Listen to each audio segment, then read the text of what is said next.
nos encontramos con que las televisiones, en su afán de que aumente el número de denuncias, en su afán de que ese número de denuncias sea cada vez mayor, nos encontramos con que está sucediendo que están diciendo que ha habido un aumento del número de denuncias al 016, cuando realmente el número de denuncias finales, que son las que valen, las denuncias a la Guardia Civil, las denuncias a la Policía Nacional, a las policías municipales, a los juzgados directamente, hemos hablado ya antes de que han disminuido entre un 70 y un 90%, depende de las zonas, lugares y situaciones. Es cierto, entonces, que aunque haya disminuido el número de denuncias formales a las instituciones, el número de consultas o denuncias al 016 ha aumentado. Y si es cierto, o cree usted que pueda ser cierto, ¿cuáles son los motivos de esa situación tan extraña de que hayan disminuido el número de denuncias formales y, sin embargo, hayan aumentado el número de llamadas al 016? No nos cuadra esa situación. ¿Cuál es su opinión al respecto? Pues sí, ha habido un aumento de las denuncias o llamadas de consulta al 016, pero no evidentemente por violencia de género, las cuales han bajado al 50% según la propia Policía Nacional. En varias semanas solo se realizan la mitad de las denuncias por violencia de género que se hacían antes del confinamiento, pero ha subido casi otro 50% las consultas al 016. Pero no van dirigidas a violencia, sino que son conflictos por la custodia de los niños, consultas sobre el caos formado por el Consejo General del Poder Judicial, que deja que cada juez decida al libre albedrío qué hacer con la custodia de los menores durante este tiempo, y sobre todo se han producido muchísimas preguntas de las mujeres sobre el impago de pensiones e hipotecas por parte de los maridos que se encuentran en el paro o en un ERTE. Así lo ponen de relieve los datos facilitados por el Ministerio de Igualdad y manejados en las últimas semanas por la Fiscalía General del Estado y el Consejo General del Poder Judicial. Sobre el régimen de visitas, se estableció que debía prevalecer el interés superior del menor, garantizando su salud y no exponiéndolo innecesariamente a situaciones de contagio, debiendo suspenderse este periodo de visitas durante el confinamiento y, sobre todo, cuando los progenitores que quisieran ver a los menores no tuvieran la pernoctación. De hecho, el domicilio familiar ha sido el escenario del 83,3% de los casos de asesinato de mujeres en manos de parejas o exparejas en el 2009. Y esto, conviviendo juntos, ha sido una disminución brutalmente donde, que yo sepa, no ha habido ningún asesinato. El único asesinato que ha habido ha sido totalmente fake, ha sido producido por Marlaska, que tuvo que decir que había habido un asesinato de violencia de género en Valladolid, y luego el propio ministro tuvo que salir a desmentirlo porque la Fiscalía y el juzgado había dejado en libertad sin cargos contra el presunto asesino en teoría de Marlaska. Según el auto del juzgado y el atestado policial y las declaraciones del detenido y de los testigos, se concluye que el hombre intentó sujetar a su mujer para evitar que se arrojara por la ventana. Bueno, existe la solicitud por parte de políticos relacionados con el tema de la violencia de género de que debiera de existir una especie de carné de mujer maltratada, de mujer víctima de violencia de género, lo que facilitaría que las víctimas obtuviesen las ayudas correspondientes y, por supuesto, de que las subvenciones, chiringuitos y demás funcionasen con más facilidad. También ese carné o ese título habilitante o lo que se quiera decir o nombrar para esa situación, que simplemente se entregaría así por las buenas, digámoslo así. Lo cierto es que nos encontramos ante una situación en la cual yo personalmente entiendo que lo que se pretende es simplemente saltarse la ley a la torera y no hacer lo que debiera de hacer todo sistema judicial, que es actuar muy en consecuencia y no actuar como un sistema en el cual el mero hecho de ser hombre ya es causa de ser un delincuente y el mero hecho de ser mujer es simplemente causa de víctima. ¿A usted qué le parece la posibilidad de ese carné de maltratada que daría derecho a la mujer que lo tuviese a un montón de ventajas y que además facilitaría el control de los partidos políticos PSOE, Podemos y asimilados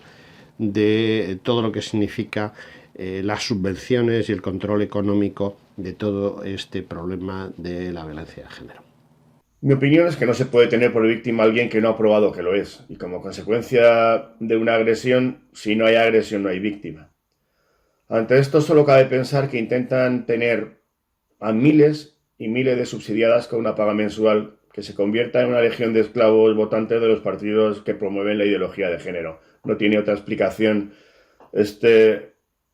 intento de que cualquier persona que llame al 016 pueda ser calificada como víctima de la violencia de género sin haberlo probado.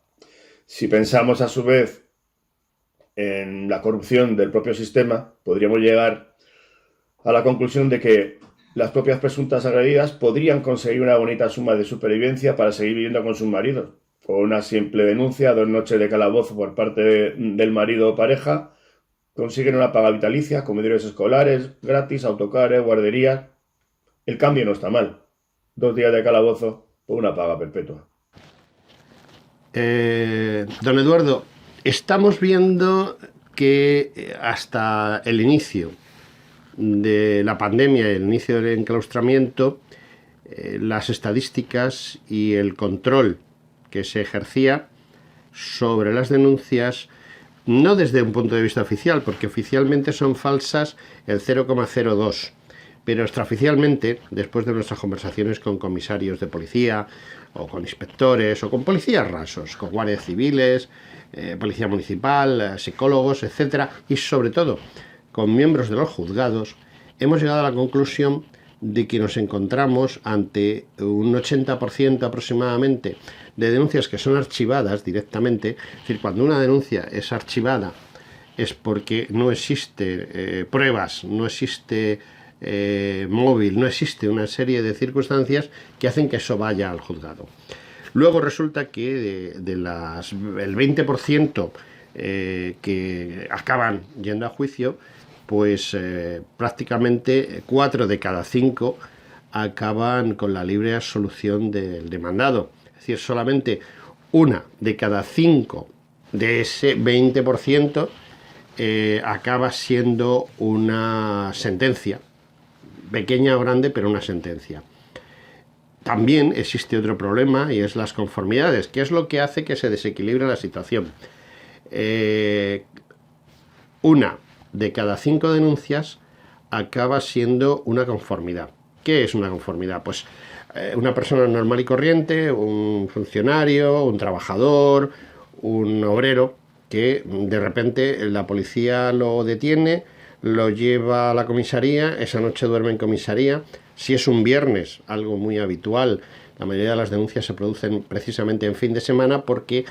no funcionan los juzgados de violencia de género los fines de semana y por lo tanto esa persona que se ha detenido un viernes no pasa a disposición judicial hasta el lunes, es decir, se tira todo el fin de semana, tira 3 noches en comisaría. El lunes por la mañana aparece un fiscal, normalmente una mujer, que le dice al interesado: mire usted ha sido denunciado por esto no tiene la más mínima importancia, nos podemos ahorrar todos mucho lío, yo trabajo, usted seguirá metido en un calabozo, si usted se declara culpable no pasa nada, le vamos a poner una sentencia de 4, 6, 8, 10 meses, usted no va a tener que cumplirla, usted se va a su casa tranquilamente y no pasa nada. 1 de cada 5 personas que están en esa situación pues firma. Con tal de marcharse a su casa y de no tener que seguir estando en un calabozo, en una comisaría o ir a la cárcel, pues firma y se va. Y acaba de cometer el gran error de su vida, porque esos son antecedentes penales, antecedentes policiales, con lo cual, por ejemplo, pues va a tener problemas si quiere salir de España, obtener un pasaporte y salir de España, por ejemplo, porque hay muchísimos países que al tener antecedentes penales o policiales no van a admitir que vaya allí de visita. Por ejemplo, si tiene un juicio pendiente o o un trámite pendiente de separación o divorcio, pues automáticamente ya no se le va a dar la custodia de sus hijos. Y como él ha reconocido que es un maltratador, pues eso va a influir para que la sentencia que pueda haber sea mucho más perjudicial para él. Infinidad de problemas, es decir, el reconocer que has cometido un delito, que es lo que está haciendo esa conformidad, pues te va a llevar a un desastre. Y bueno, por desgracia sabemos que ahora mismo, siendo prudentes, conocemos que el 90% de las denuncias que se producen son falsas, aunque se enmascaren dentro de esas conformidades, una de cada 5, se enmascaren dentro de ese 80% de denuncias que acaban archivándose y que por lo tanto, como se han archivado, no constan ni como buenas ni como malas. Tampoco la Fiscalía persigue de oficio, como sería su obligación, las denuncias falsas. Cuando se tiene la idea, la sospecha de que una denuncia es falsa, el fiscal está obligado a, de oficio, es decir, por obligación, perseguir esa denuncia y incoar las correspondientes diligencias contra esa mujer que ha denunciado falsamente, pero tienen la orden clara de que como aquí no hay denuncias falsas, ni se les ocurra hacer eso. Las pocas denuncias falsas que acaban en un juzgado y que acaban con una, vamos, infinitamente poquísimas, que acaban en una sentencia, es porque normalmente la señora se ha pasado tanto y le ha faltado el respeto a un juez, a un fiscal, etcétera, y entonces ya el juez se lo toma como una cosa personal y actúa en consecuencia. Pero vamos, prácticamente son media docena, una docena de denuncias al año. O sea, comparado con las 160, 170.000 denuncias que hubo el año pasado, que 10 o 12 o 20 denuncias acaben en una sentencia por falsa denuncia, pues suena a broma. Suena a broma, o sea, suena a país auténticamente bananero. Y respecto a esto, pues queríamos preguntarle a usted, don Eduardo, ¿qué posibilidades hay de que el número de denuncias falsas aumenten exponencialmente al hacerse el desconfinamiento y al darle suelta a toda esa gente que está ahora mismo encerrada y que tiene dificultades para muchas cosas? Aparte de que el problema económico y social que se cierre sobre nosotros posiblemente también influya en esto. Don Eduardo, ¿qué nos puede usted decir? ¿Qué opinión tiene usted sobre esas denuncias falsas que puede que vengan? Pues yo creo, José Antonio, que se aumentarán. Lógicamente, como hemos dicho antes, ante una situación muy difícil con trabajadores despedidos que no pueden pagar pensiones de alimentos, negocios cerrados, autónomos sin actividad, empresas familiares que pierden la posibilidad de volver a abrir, un paro del 25%, la caída del Producto Interior Bruto de un 18 al 20%, una prima de riesgo en España del 148%, una deuda pública del 125%, evidentemente ante esta situación se van a multiplicar las denuncias. Las denuncias de violencia de género están íntimamente unidas a una situación de crisis económica. Hay un refrán rumano que dice que cuando la pobreza llama a la puerta, el amor sale por la ventana. Yo creo que sí, que se va a utilizar este tipo de denuncia como venganza o como accesorios procesales para conseguir lo que no se produce o lo que no se consigue con una resolución judicial. Este tipo de comportamientos procesales de abogados y de fiscales son estrategias de despachos feminazis que ya conocen jueces, fiscales y evidentemente hay muchos jueces y fiscales que son imparciales y que no van a consentir que esto llegue a buen puerto.